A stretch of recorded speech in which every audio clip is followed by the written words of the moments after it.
উম্মুল মুমিনিন হযরত আয়েশা সিদ্দিকা রাদিয়াল্লাহু আনহা বলেন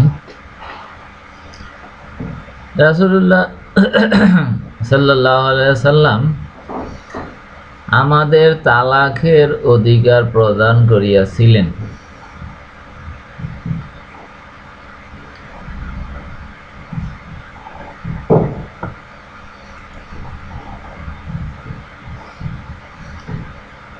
কিন্তু আমরা তখন তাহাকেই গ্রহণ করি।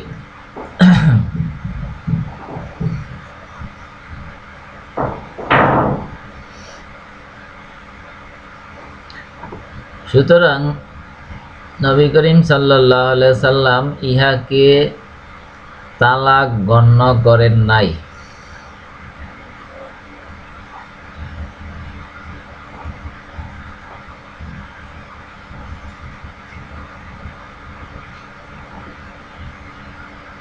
আল হাদিস ইবনে মাজাহ শরীফ হাদিস নাম্বার 2052।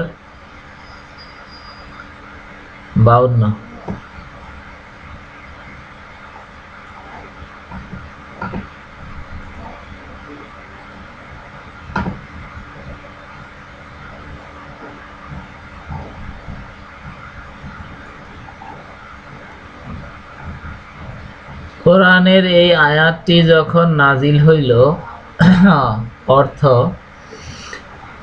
আর যদি তোমরা আল্লাহ তার রাসূলের সন্তুষ্টি চাও, সূরা আহজাব। তখন নবী করিম সাল্লাল্লাহু আলাইহি সাল্লাম আমার কাছে আসিয়া বলিলেন, অর্থাৎ উম্মুল মুমিনিন হযরত আয়েশা সিদ্দিকা রাদিয়াল্লাহু আনহার নিকট, হে আয়েশা, আমি তোমাকে একটি কথা বলিব,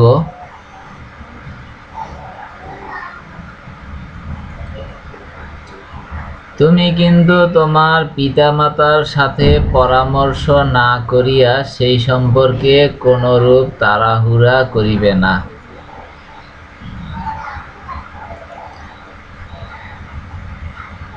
আয়েশা সিদ্দিকা রাদিয়াল্লাহু আনহা বলেন,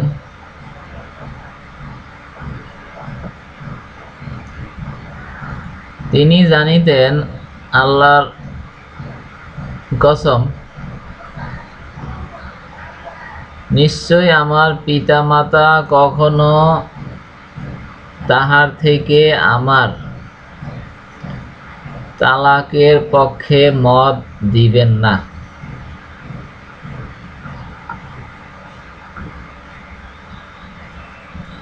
উম্মুল মুমিনিন হযরত আয়েশা সিদ্দিকা রাদিয়াল্লাহু আনহা বলেন যে,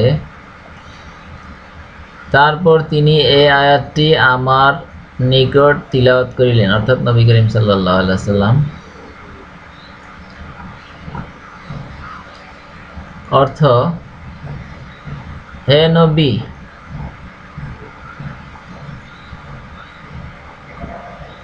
আপনি আপনার স্ত্রীদেরকে বলুন,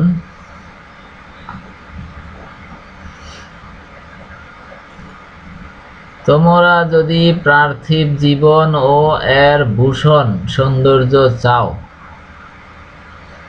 সূরা আহজাব আয়াত 28।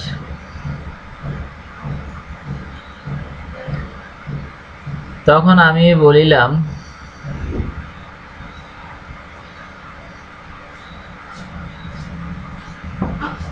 এই ব্যাপারে আমার পিতামাতার সাথে কি পরামর্শ করিব? আমি আল্লাহ ও তাহার রাসূলকেই গ্রহণ করিলাম। আল হাদিস ইবনে মাজাহ শরীফ হাদিস নাম্বার 2053।